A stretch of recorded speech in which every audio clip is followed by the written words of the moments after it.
할렐루야. 오늘도 예배하는 가운데 특별히 말씀의 능력이 이 시간 여러분 가운데 함께 하시길 간절히 축복합니다.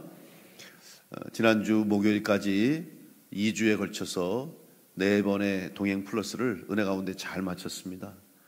이번에도 그 일을 진행하면서 목사님들, 사모님들의 이야기들을 통해서 왜 우리가 이들을 위해서 이렇게 섬겼는가, 이유가 있었구나 하는 것을 제가 또 깨닫게 하시고 하나님이 필요하셔서 이런 일을 하게 하셨다고 하는 그런 깨달음이 있습니다. 이제 다음 주일에 우리가 영상 보고를 통해서 여러분께 보고 드리고 또 내용을 더 말씀을 드리겠습니다. 다시 한번 귀한 섬기는 일에 헌신해 주시고 협력해 주시고 또 후원해 주신 성도님들과 모든 분들에게 진심으로 감사를 드립니다.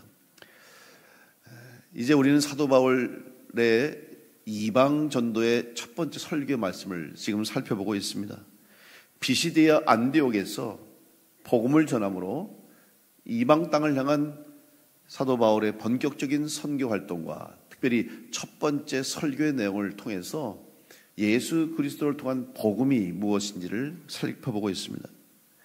바울과 바나바의 설교를 듣고 은혜를 받고 사람들은 한 번 더 사도 바울의 설교를 듣기를 원해서 초청했습니다.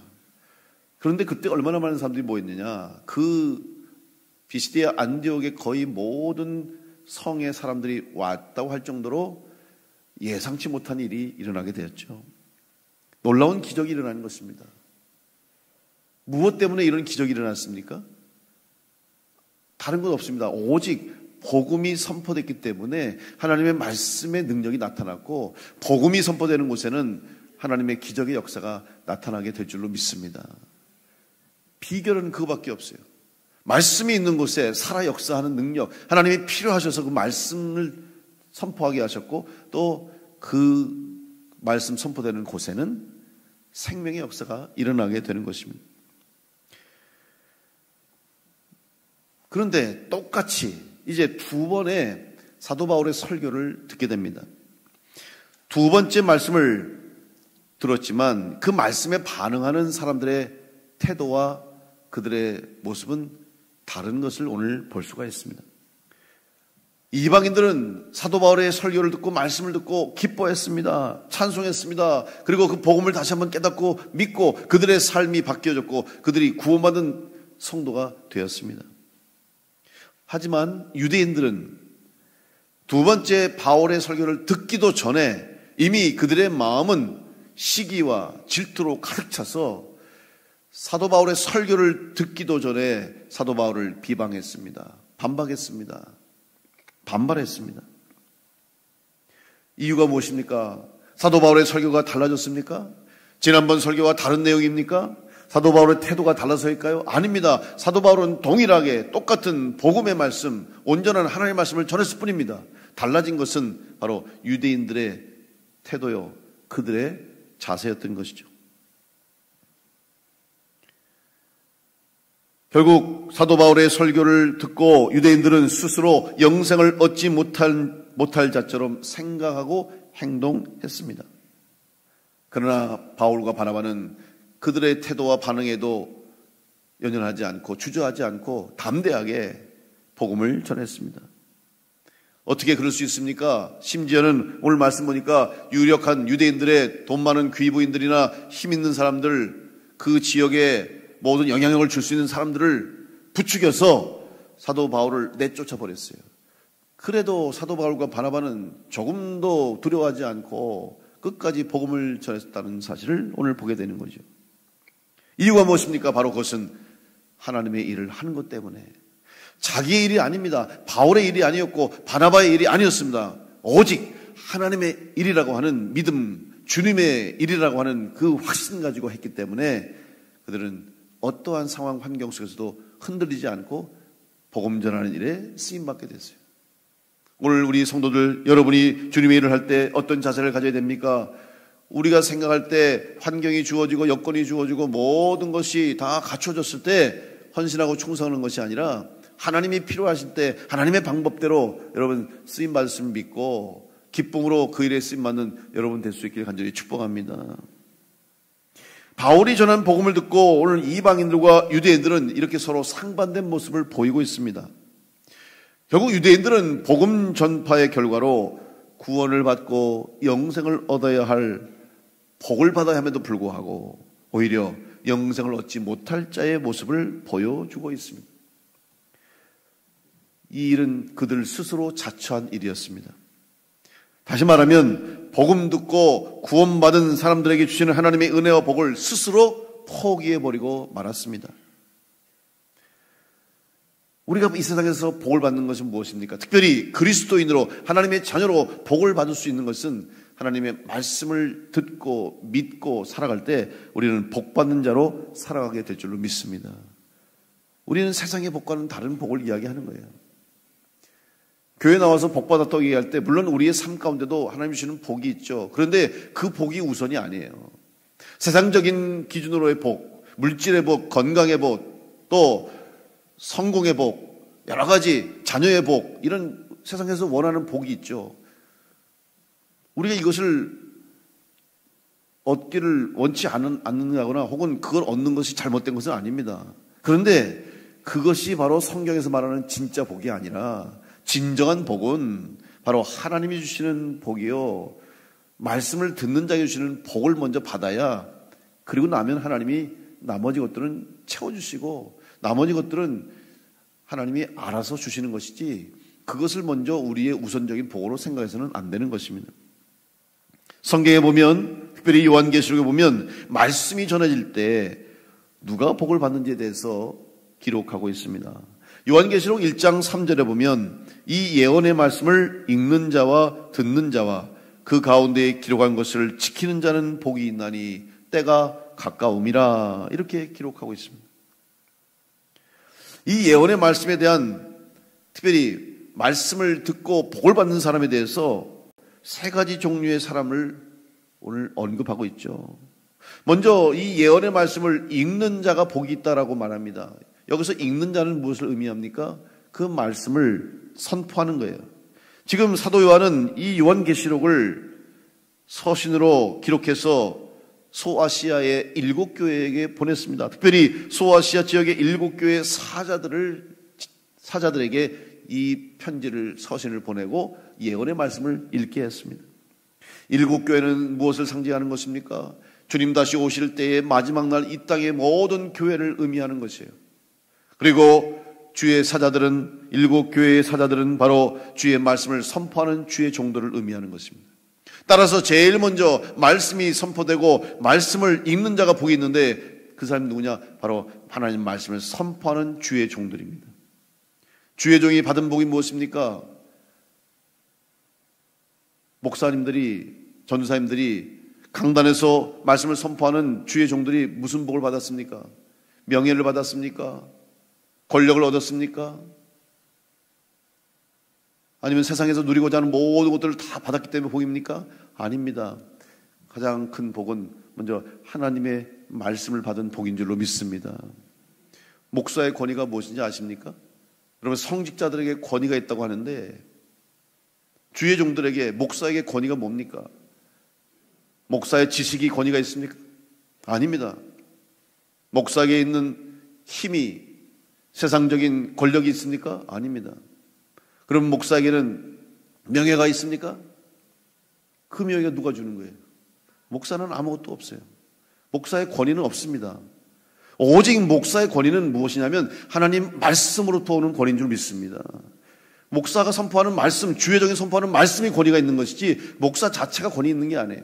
오늘 제가 이 자리에 서서 이 강단에서 말씀을 전할 때 여러분이 제 말씀을 제 개인적인, 인간적인 저의 말로 듣지 마시고 저를 통해 주시는 하나님의 말씀으로 들을 때 이 말씀이 여러분 가운데 역사하는 말씀이요, 여러분에게 복을 주시는 하나님의 말씀이 될 줄로 믿습니다. 그 믿음으로 받으시기 간절히 축복합니다. 이것이 목사의 권위이지, 여러분 제가 무슨 권위가 있습니까? 저는 권위가 없어요. 힘이 없어요. 그러나 하나님의 말씀을 선포할 수 있다는 것이, 그것이 그 말씀의 권위가 있을 뿐입니다. 하나님의 말씀을 읽는 자가 복이 있다. 여러분, 목사에게 무슨 복이 가장 큰 복인지 아십니까? 저는 하나님의 말씀을 읽을 때 또 묵상할 때 준비할 때 제가 먼저 은혜를 받는다는 복이에요. 사실 목사는 설교가 제일 어려워요. 목회할 때 제일 어려운 게 뭐라고 물어보면 대부분의 목사님들은 설교가 어렵다고 그래요. 설교가. 그래서 어떤 분은 목회하는데 설교만 안 하면 목회가 너무 행복할 것 같아. 그게 무슨 목회야 그게. 목사가 설교를 안 하면 무슨 목사예요. 아니에요. 아무리 힘들어도 아무리 어려워도 목사는 말씀을 전할 때 목사가 되는 거예요. 그게 목사가 되는 이유가 되는 거, 선포하는 거지. 말씀 없이 무슨 목사가 되는 거예요. 그리고 말씀을 준비하면서 내가 먼저 은혜 받아야 돼요. 가끔가다 저희 집사람이 물어요. 이제 우리 교회에서 예배 드릴 때는 같이 예배를 드리니까 알잖아요. 그런데 이제 외부에 나가서 뭐 강사로 부흥회 때 가서 이렇게 말씀 전하면 저한테 물어봐요. 여보, 말씀 은혜롭게 잘 전했어? 그럼 제가 뭐라는지 아세요? 그럼 은혜롭게 전했지. 그럼 막 웃어요. 자기가 말씀 전하고 자기가 은혜롭게 은혜 받았다고. 근데 여러분, 맞습니다. 내가 먼저 은혜 받지 못하고 내가 그 말씀에 대한 확신이 없고 내가 그 말씀을 통해서 복 받지 못하면 누구에게 말씀을 전하고 누구에게 은혜를 전하고 누구에게 복을 전하겠습니까? 저는 그래서 매주 말씀 전하면서 내가 은혜를 받아. 내가. 여러분은 은혜 못 받을지 모르지만 저는 은혜 받아요. 예? 여러분 다 은혜 받으시기 간절히 축복합니다.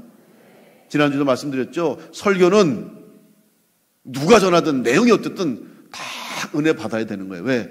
하나님의 말씀이기 때문에, 복음이기 때문에. 그러니까 은혜가 되는 거죠. 웅변 잘하는 게 설교 잘하는 게 아닙니다. 화려하게 멋있게 잘 미사역을 쓰고 여러 가지 방법들 동원해서 스킬들 동원해서 설교하는 거, 그게 은혜 받는 게 아니에요. 복음이 전해질 때, 살아있는 하나님의 말씀이 선포될 때 그 말씀이 살아서 역사함으로 여러분이 복을 받게 될 줄로 믿습니다. 말씀을 읽는 자가 복이 있다고 했어요. 그런데 여러분에게도 똑같은 복이, 말씀을 여러분이 읽을 수 있기 때문에 그 말씀이 여러분의 복이 될 줄로 믿습니다. 마틴 루터가 종교개혁을 일으킬 때 그 종교개혁이 계속해서 이어질 수 있고 종교개혁에 성공할 수 있는 비결 중에 하나가 뭐냐면 오직 하나님의 말씀으로 솔라 스크립투라, 말씀이 역사하는데 어떻게 역사하는지 아십니까? 마틴 루터가 숨어서 바르트부르크 성에서 변장을 하고 숨어 지낼 때 독일어 성경을 번역했어요. 당시에는 일반 독일 평민들이, 일반 독일 백성들이 성경을 몰랐습니다. 읽을 수가 없었어요. 왜? 라틴어로 있었고 일반 그들의 언어로는 번역되지 않았어요. 그때 성경을 번역함으로 그들이 성경을 읽게 됐어요. 인쇄술이 발달됐기 때문에 때마침 인쇄를 통해서 성경책이 만들어지면서 급속도로 확산되면서 성경을 읽기 시작하니까 그들의 영이 살아나게 되고 교회가 살아나게 되고 다시 하나님의 영이 그 땅에 임하게 된 줄로 믿습니다. 오늘 여러분도 동일하게 하나님 말씀을 읽는 자가 되므로 말씀을 읽고 은혜받고 능력받고 성령 충만해서 주님 원하신 일에 기쁨으로 쓰임받는 우리 성도들 될 수 있기를 간절히 축원합니다. 하나님 말씀을 읽는 자가 복이 있다고 그랬어요. 두 번째는 하나님의 말씀을 듣는 자가 복이 있다고 그랬습니다. 여러분, 말씀을 듣는 자는 먼저 하나님 말씀을 듣기 위해서 하나님의 앞으로 나와야 될 줄로 믿습니다. 말씀을 듣는다는 것은 예배하는 것을 의미하는 거예요. 오늘 왜 예배가 중요합니까? 하나님 말씀을 듣기 위해서 예배하는 거예요.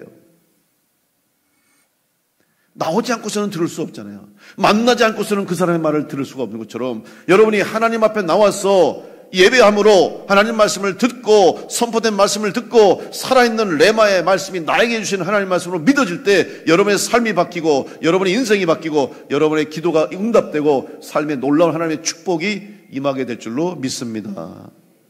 그래서 예배해야 되는 거예요. 그래서 예배가 소중한 거예요. 예배하지 않고서는 하나님의 말씀을 들을 수가 없습니다. 기도하지 않는 사람은 하나님 말씀을 들을 수 없습니다. 하나님을 만나지 못하면 하나님 말씀을 들을 수 없기 때문입니다. 오늘 여러분이 예배를 통해서 하나님 앞에 나옴으로 하나님 말씀을 듣는 은혜가 있기를 간절히 축복합니다. 그런데 예배하기 위해서는 하나님이 원하시는 것이 있어요. 예배하는 자가 되기 위해서는 하나님이 원하시는 게 있어요. 여러분, 예배는 구약시대의 제사였습니다. 그러면 우리는 더 이상 제사를 드리지 않습니다. 예수님께서 마지막 희생 제물이 되셨기 때문입니다. 그런데 우리는 예배를 하면서 하나님 앞에 먼저 바쳐야 할 예물이 있습니다. 바로 우리의 마음을 먼저 하나님 앞에 예물로 드려야 할 줄로 믿습니다. 여러분의 심령을 하나님 앞에 먼저 드리시길 바랍니다. 다시 말하면 마음을 하나님께 드리지 못한다는 것은 온전한 예배가 될 수 없는 것을 말하는 것이죠. 우리의 심령을 하나님께로 드릴 때 온전한 예배자가 될 수 있습니다. 에스겔서 3장 10절로 11절의 말씀을 보면 또 내게 이르시되 인자야 내가 내게 이른 모든 말을 너는 마음으로 받으며 귀로 듣고 사로잡힌 내 민족에게로 가서 그들이 듣든지 아니 듣든지 그들에게 고하여 이르기를 주 여호와의 말씀이 이러하시다 하라. 에스겔 선지자에게 무슨 말씀을 주냐면 마음으로 받으라. 하나님 말씀을 마음으로 받고 귀로 듣고 사로잡힌 민족이 될 때 하나님의 구원을 경험하게 되는 거예요. 여러분, 마음으로 받지 않으면, 우리의 심령이 하나님 앞에 들어지지 않으면 말씀이 우리 가운데 역사할 수 없고 그 말씀을 들을 수도 없고 깨달을 수도 없는 거예요. 예배 때마다 선포되는 말씀을 들을 수 있도록 여러분의 마음을 온전히 하나님께 드리는, 하나님께 예물로 여러분의 심령을 드리는 성도를 될 수 있기를 간절히 축복합니다. 마음이 여기 있지 않으면, 몸은 여기 와 있지만 예배하는 자가 아니에요. 여러분의 육체는 여기 와 있지만 마음이 다른 데가 있으면 말씀이 들리지 않아요. 여러분 경험하지 않습니까? 저도 어떨 때는 어느 곳에 가서 설교를 듣고 예배를 드리는데 막 복잡한 일이 생기고 걱정하는, 염려하는 일이 막 생기니까요, 몸은 와서 지금 그 속에 앉아서 분명히 설교 시간에 설교를 듣는데 하나도 안 들려. 시끄러운 소리로 마음속에 그냥 복잡한 생각 때문에 하나도 말씀이 안 들어오더라고요. 마음을 들이지 못해서 그래요. 오늘 여러분의 마음, 매 주일마다, 아니 모든 시간마다 주님들 나와 예배할 때마다 여러분의 마음을 하나님께 드림으로 말씀이 들려지고 말씀이 능력이 되고 말씀이 복이 될 수 있도록 온전한 심령을 가진 자로 하나님 앞에 은혜 받는 복된 성도를 될 수 있기를 간절히 축원합니다. 귀로 듣고 머리로만 아는 말씀, 지식은 될지 모르지만 아무 능력도 없습니다. 아무런 일도 일어나지 않습니다. 마음으로 받을 때에 그 말씀이 살아 역사하는 말씀이 될 것입니다. 어떤 분은 말합니다. 나는 말씀을 읽고 듣고 말씀을 아는데 왜 내 삶에는 복이 없습니까? 나는 왜 복받지 못합니까? 왜 내 인생은 행복하지 않습니까? 이렇게 질문하는 분들이 있어요. 그런 분들은 한번 자기 자신에게 이런 질문을 던져보시기 바랍니다. 나는 정말 하나님의 말씀을, 살아있는 하나님의 말씀이라고 믿고 그 말씀을 내 마음으로 받고 있는가? 그리고 그 말씀을 정말 사모하고 있는가? 그것부터 먼저 생각해 보시기 바랍니다. 마음으로 받지 않으면서 그 말씀이 내 속에 살아있지 못하면서 어떻게 복을 받을 수 있겠습니까? 어떻게 말씀대로 이룰 수 있겠습니까? 하나님 말씀이 살아 역사할 수 있도록, 하나님 말씀이 여러분 마음속에 살아 있을 수 있도록 늘 주님과 함께 동행하는, 하나님과 동행하는 성도를 될 수 있기를 간절히 축복합니다. 말씀이 살아있는 성도는 하나님과 동행하는 사람이에요. 온통 마음속에 하나님 말씀이 가득 차 있어요. 생각 속에 하나님 말씀이 항상 있으면 무엇을 하든지, 어떤 일을 하든지, 어디를 가든지, 누구를 만나든지 항상 하나님의 뜻대로 결정할 수밖에 없고 하나님의 인도하심에 따라 살아갈 수밖에 없게 되는 거죠. 말씀이 우리 안에 있기 때문에 가능한 거예요. 말씀이 우리 속에 살아있기 때문에 가능한 거예요. 그러기 위해서는 여러분의 마음을 온전히 하나님께 먼저 드려야 할 줄로 믿습니다. 사도 요한은 또한 세 번째, 말씀을 통해 복받는 자를 이야기하면서 말씀을 읽는 자와 말씀을 듣는 자와 말씀대로 지키고 순종하는 자가 복을 받는다고 말씀하고 있어요. 말씀을 지킨다는 것은 하나님 말씀대로 살아가는 것입니다. 하나님 말씀대로 살아가기 위해서는 내 생각을 버려야 합니다. 내 주장을 내려놓아야 되고 내 판단을 포기해야 합니다. 하나님 말씀이 우선돼야 합니다. 우선순위에서 하나님 말씀이 우선순위가 첫 번째가 돼야 되고 하나님의 뜻이 가장 앞서야 되는데 내 생각이 최고, 내 판단이 우선, 내 결정이 제일 먼저가 되면 하나님의 말씀은 우리 가운데 역사할 수 없습니다. 내 생각대로 다 해놓고 왜 하나님은 나를 복주시하느냐? 하나님이 하실 수가 없어요. 내 결정대로 해놓고 왜 하나님은 나를 책임지지 않느냐? 하나님도 할 수 없어요. 도망가 버리는데 탕자가 아버지의 품을 떠나서 자기 마음대로 자기 하고 싶은 대로 다 하니 어떻게 되겠습니까? 아버지께로 돌아올 때 다시 아들이 되고 아버지께로 돌아올 때 아버지가 안아주시고 가락지를 끼워주고 송아지를 잡고 아들의 자리를 앉으신 것처럼 오늘 여러분이 하나님 말씀을 품고 하나님 말씀을 지키고 말씀대로 순종하는 자가 될 때 하나님의 말씀의 능력이 여러분의 역사함으로 복을 받는 성도로 살게 될 줄로 믿습니다. 그게 바로 말씀을 통해 복받는 성도의 삶의 비결입니다. 야고보서 1장 22절에 너희는 말씀을 행하는 자가 되고 듣기만 하여 자신을 속이는 자가 되지 말라고 그랬어요. 말씀 듣는 것으로 그치지 마시고 아는 것으로 그치지 마시고 말씀대로 순종함으로 말씀의 능력을 통해서 하나님의 은혜와 복을 누리시기를 간절히 축복합니다. 오늘 유대인들은 사도 바울의 설교와 말씀을 들었음에도 불구하고 마음으로 믿지 않고 순종하지 않으므로 결국 받을 복을 잃어버리고 말았습니다. 아무리 귀한 물건이라도 그 물건의 가치와 소중함을 모르는 사람은 아무 유익도 없습니다. 기쁨도 없어요. 이게 얼마나 좋은 가치인지 모르기 때문이죠. 매일매일 말씀이 주어져도 하나님의 은혜와 복이 임하여도 이 복이 얼마나 큰 복인지를 모르면 불행할 수밖에 없는 거예요. 삼성그룹의 창업자 이병철 회장, 우리나라 한때 최고의 부자라고 모르는 사람이 없잖아요.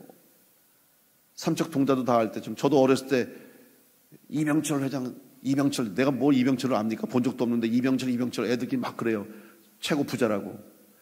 제가 서울에 살 때 신당동에 살았는데 그 우리 신당동 바로 옆에 가면 장충동이 있어요. 그 장충동에 가면 부잣집 동네가 있는데요. 거기 이병철 씨 집이 있었어요. 그럼 친구들끼리 놀러 다니다가 지나가면서 야 여기가 이병철 씨 집이 이병철 집이래. 이병철 씨도 아니야. 이병철 내래. 그러면 진짜 그때 담이 교도소 담벼락같이 높았어요.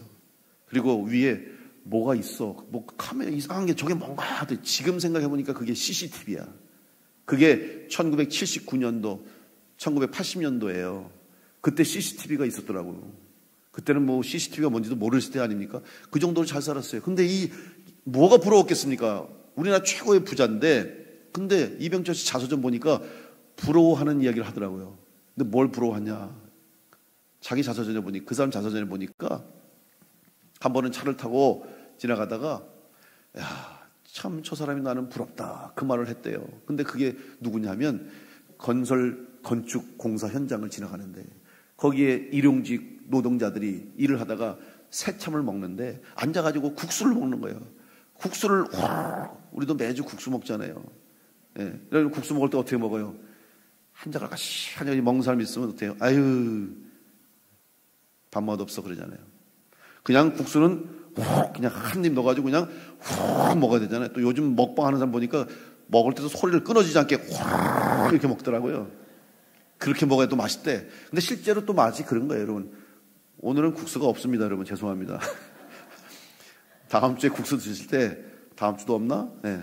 국수 드실 때 한번 그렇게 드셔보세요. 원래 면은요, 입술에서 끌어당길 때 여기를 입술을 톡톡톡 쳐줘야 그게 국수가 맛있는 거예요.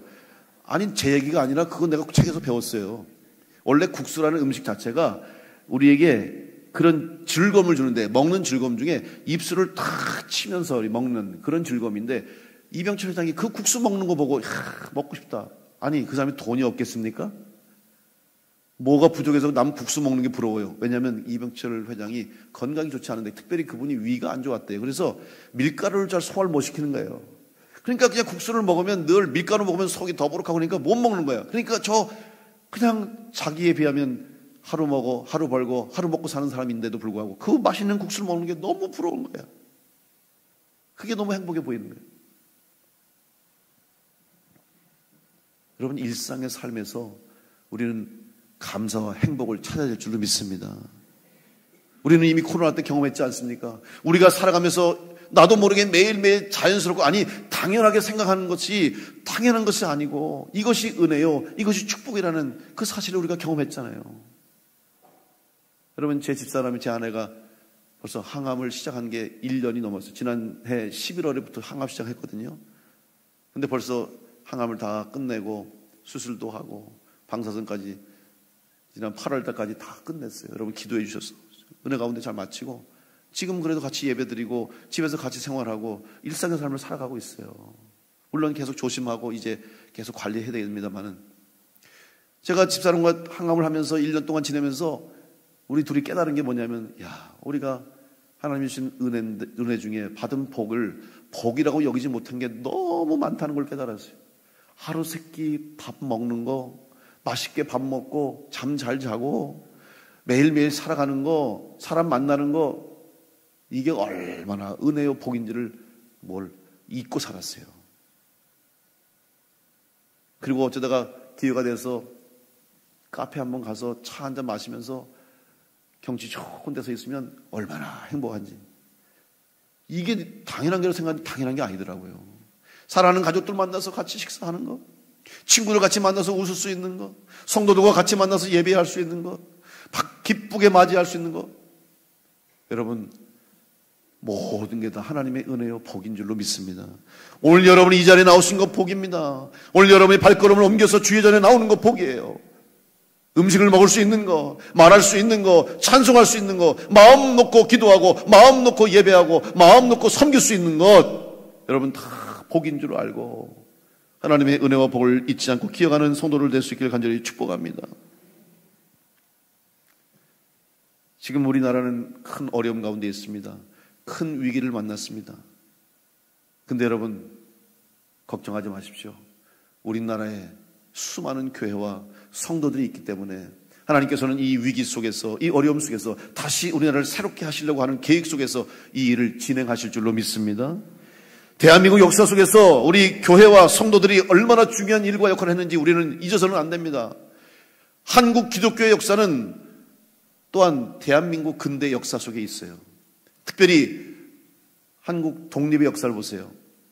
일본 제국주의에서 나라가 주권을 잃어버리고 억압받고 고통 속에 살아갈 때 나라를 되찾기 위해서, 독립하기 위해서 가장 힘쓰고 가장 헌신한 곳이 어딘지 아십니까? 교회입니다. 성도들입니다. 이 나라를 살리기 위해서 우리 한국교회와 성도들이 얼마나 기도하고 기도만 한 줄 아십니까? 말씀만 들었습니까? 아닙니다. 직접 목숨을 걸고 나와서 독립투쟁했어요. 3.1 만세운동, 유관순 여사 아시죠? 우리 이화 학당 출신이고 교회에서 자란 어린 소녀, 말씀으로 자라서 목사님이 너 똑똑하니까 그 시골에서 너 서울로 보내서, 그래서 이화 학당 가서 공부하다가 3.1운동, 만세운동 하다가 순교했어요.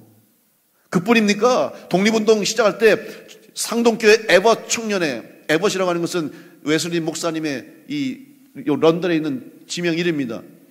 에벗 청년회들이 모여서 독립운동 준비했어요. 거기서부터 만세운동 시작됐고 거기서부터 독립운동이 중심적으로, 그뿐입니까? 전국 지역 가는 곳마다 다 독립운동에 힘쓴 사람은 다 그리스도인들이고 교회고 성도들이에요. 우리나라가 이걸 잊어서는 안 돼요.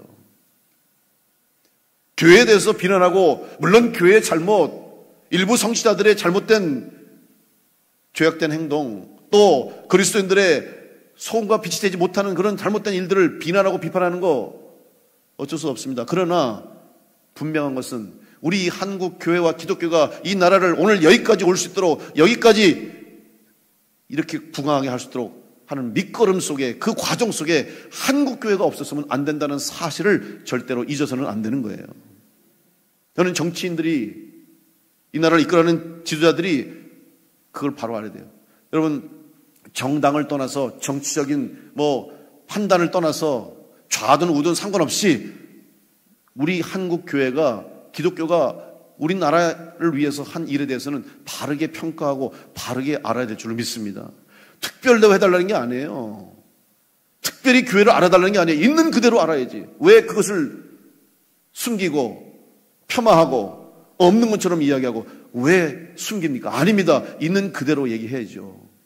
그리고 존중하고 그 역사를 가치 있게 여겨줘야지. 교회에 대해서, 기독교에 대해서 잘못된 이야기와 또한 근거 없는 소문과 보이지 않게 교회를 박해하고 핍박하는 일들을 해서는 안 돼요. 여러분, 그러기 위해서는 우리가 기도해야 할 줄로 믿습니다. 일제시대 때 한국교회 성도들의 기도에 의해서 나라를 되찾았고, 6.25 한국전쟁 폐허되고 잿더미 가운데서 다시 재건하기 위해서 한국교회 성도들이 그 어려운 중에서도 기도하고 눈물로 부르짖고 성령 충만하고 부흥의 불길이 일어남으로 이 땅이, 우리나라가 다시 부흥하고 이렇게 지금 강대국 잘 사는 나라가 된 줄로 믿습니다. 바로 지금 어려울 때, 위기 때 우리가 나라를 위해서, 대한민국 위해서 기도해야 할 줄로 믿습니다. 무엇보다도 먼저 감사하지 못하고 예배하지 못하고 온전한 그리스도인으로 살아가지 못했던 우리들의 죄를 회개하고 다시 복음으로 인해 복받은 성도라는 사실을 깨닫고 여러분 세상의 소금과 빛의 사명을 감당하는 우리 교회와 성도들 되시기를 간절히 축복합니다. 일본을 한번 생각해 볼까요? 여러분 일본의 기독교 역사가 언제인지 아십니까? 얼마 됐는지 아십니까?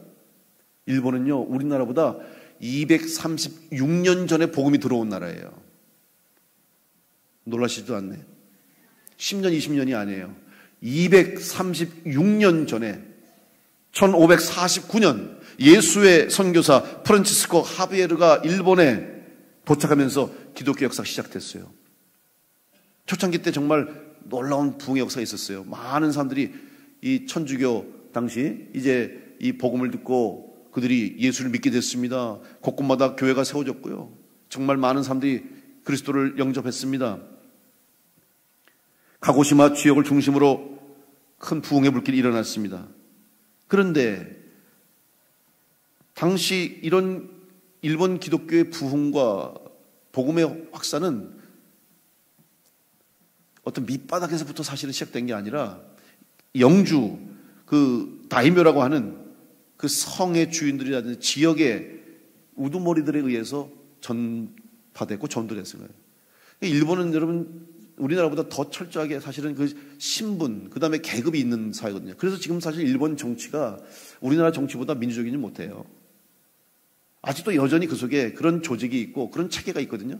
그러니까 영주가 믿으면 다 믿는 거예요, 그냥. 그러니까 뭐 급속도로 퍼지게 되는 거죠. 또 반대로 영주가 못 믿게 하면 끝나는 거예요. 실제적으로 기독교 박해가 일본에 있었는데 언제 있었는지 아십니까? 1614년에 에도 막부가 기독교를 금지하고 탄압하기 시작했어요. 한순간에 순식간에 탄압하는데 그때 당시에 수많은 사람들이 순교를 당했어요. 그래서 지금의 나가사키 중심으로 해서 히라도, 나가사키 이 지역에 지금도 그 순교의 현장이 있어요. 우리 교회에서도 창립 60주년 때 일본 순교지 탐방했습니다. 나가사키를 갔다 왔는데 얼마나 정말 처절하게 그들이 목숨 걸고 끝까지 신앙 지키다가 순교한 사람 너무 많아요. 얼마나 잔인하게 죽였는지 몰라요. 십자가에 매달아 놓고 화형을 시키고요. 뭐 초대교회에 있었던 그런 박해, 네로의 박해에 버금가는 그런 박해를 했고 그럼에도 불구하고 많은 사람들이 신앙을 지켰어요. 그런데 결국 그 뒤로 기독교는 이제 줄어들게 되었고 기독교가 꽃을 피우지 못했어요. 지금 일본의 기독교 인구가 얼마나 되는지 아십니까? 일본 인구가 1억 2,500만 명입니다. 그 중에 기독교인이 1%가 안 돼요. 캐톨릭이 44만 명, 개신교가 한 30만 명에서 40만 명, 100만도 안 돼요. 1억 2,500만 명 중에. 역사는 우리보다 236년이나 앞선 역사를 가지고 있는데 어떻게 이렇게 됐습니까? 이유가 뭔지 아십니까? 복음을 믿음으로 받지 못했고 복음이 선포되지 못했고 복음이 전해지지 못했기 때문에 결국 그 땅이 복을 받지 못한 나라가 된 줄로 믿습니다. 안타까운 현실이에요.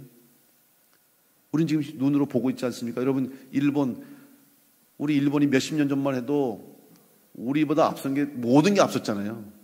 뭐 전자 같은 경우는 일본 전자 최고였죠. 가전제품 다 일본 거였어요. 그건 제가 눈으로도 직접 봤어요. 제가 미국에 있을 때 마트에 가면 TV 매장 전시가 있잖아요. 그러면 제일 좋은 거, 제일 비싼 것부터 순서대로 놓게 돼 있어요, 항상. 그러면 제일 먼저 소니, 뭐 미쯔비시 이런 식으로 쫙 놓거든요. 그리고 우린 저 끝에 가서 삼성, LG가 이렇게 있었어요. 제가 처음 미국 갔을 때.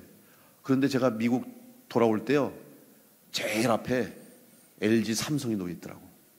텔레비전 전시하는데. 기적 같은 일 아닙니까? 이런 일들이 어떻게 일어날 수 있을까요? 결국 우리는 일반 사람들은 믿지 않는 사람들은 알 수 없지만 우리는 알아야 됩니다. 이 모든 것들이 다 하나님의 말씀이 우리 가운데 전해지고 복음이 전해지니까 복받는 일들이 일어나게 되니까 이런 일들이 일어나게 된 거예요. 지금 우리가 일본에 갑니다. 돈 벌러 가는 게 아니에요. 배우러 가는 게 아니에요. 돈 쓰러 가는데, 관광 가는데 지금 일본의 최고의 관광객 우리나라입니다. 1위입니다. 몇 명 가신지 아십니까?